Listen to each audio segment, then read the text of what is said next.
ಒಂದು ವಿಚಿತ್ರ ಕಥೆ ಬರ್ತದೆ ಅಲ್ಲಿ. ಏನು ಅಂದರೆ, ರಾಮಾಯಣದ ಕಥೆ ವಿಸ್ತಾರವಾಗಿದೆ ರಾಮಾಯಣದಲ್ಲಿ, ವಾಲ್ಮೀಕಿ ರಾಮಾಯಣದಲ್ಲಿ.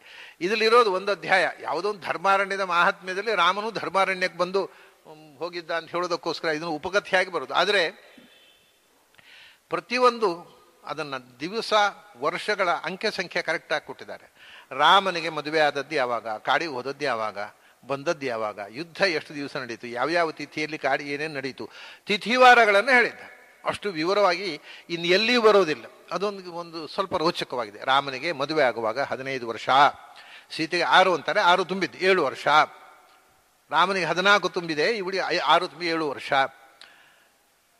ಆಮೇಲೆ 12 ವರ್ಷ, 15, 12, 27 ವರ್ಷ ತನಕ ಮತ್ತೆ ಅವನು ಅರಮನೆಯಲ್ಲೇ ಇದ್ದು 28ನೇ ವರ್ಷಕ್ಕೆ ಕಾಡಿಗೆ ಹೋದದ್ದು, ಮತ್ತೆ 14 ವರ್ಷ ಕಾಡಿನಲ್ಲಿದ್ದು 42ನೇ ವರ್ಷಕ್ಕೆ ವಾಪಸ್ ಬಂದು ಪಟ್ಟಾಭಿಷೇಕ ಆದದ್ದು. ಇದೆಲ್ಲ ಯಾಕಂದ್ರೆ ರಾಮಾಯಣದಲ್ಲಿ ಇದೆಲ್ಲ ಇಲ್ಲ, ಯಾವ ವಿವರವೂ ಏಜಿನ ವಿವರ ಸಿಗೋದಿಲ್ಲ. ಇದೆಲ್ಲವನ್ನು ಹೇಳಿ ಅದು ಪ್ರತಿಯೊಂದಕ್ಕೂ ವಿವರಗಳು, ಕಾಡಿಗೆ ಹೋದದ್ದು, ಅಲ್ಲಿ ಏನೇನು ನಡೆದದ್ದು, ಯಾವ್ಯಾವ ತಿಥಿಯಲ್ಲಿ ಅಂತೆಲ್ಲ ಹೇಳ್ತಾರೆ. ಭಾಳ ವಿಶೇಷ ಅಂತಂದರೆ, ಮಾಘಶುದ್ಧ ದ್ವಿತೀಯಾದಿ ಚೈತ್ರ ಕೃಷ್ಣ ಚತುರ್ದಶೀಂ ಸಪ್ತಾಶೀತಿ ದಿನಾನ್ಯೇವಂ.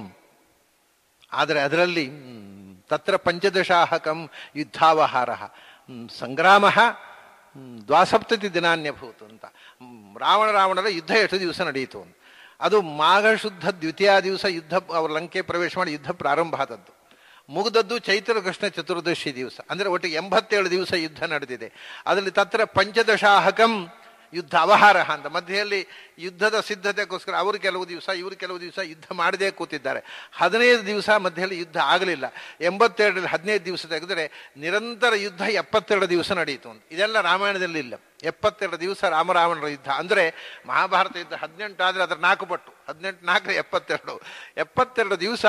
ಅದರಲ್ಲಿ ಯಾವ ದಿವಸ ಯಾರ್ಯಾರ ಕೊಲೆ ಆಯಿತು, ಕುಂಭಕರ್ಣ ಕೊಂದದ್ದು ಎಷ್ಟು ದಿವಸ ಯುದ್ಧ ಆಯಿತು, ಇಂದ್ರಜಿತ್ ಎಷ್ಟು ದಿವಸ ಯುದ್ಧ, ಎಲ್ಲ ದಿವಸಗಳನ್ನು ಹೇಳಿದ್ದಾರೆ. ಆ ವಿವರಗಳೆಲ್ಲ ನಾನು ಒಟ್ಟು ಇದೊಂದು ಅಪೂರ್ವ ಸಂಗತಿ ಸ್ಕಾಂದ ಪುರಾಣದಲ್ಲಿ ಮಾತ್ರ ಬಂದಿದ್ದು.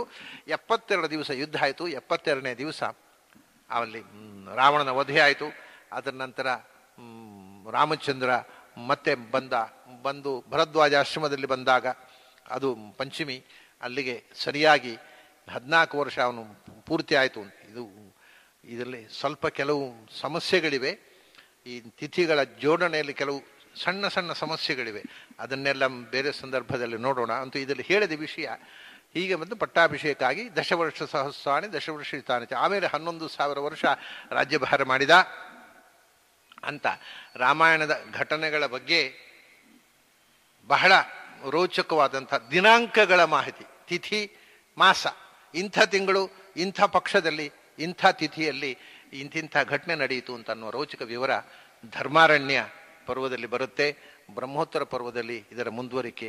ಹೀಗೆ ನಾವು ಒಂದು ಅಪೂರ್ವ ಸಂಗತಿಯನ್ನು ಒಳಗೊಂಡ ಸ್ಕಾಂದ ಪುರಾಣದ 27ನೆಯ ಮಾಲಿಕೆಯ ಚಿಂತನವನ್ನು ಇವತ್ತಿಗೆ ಮುಗಿಸೋಣ.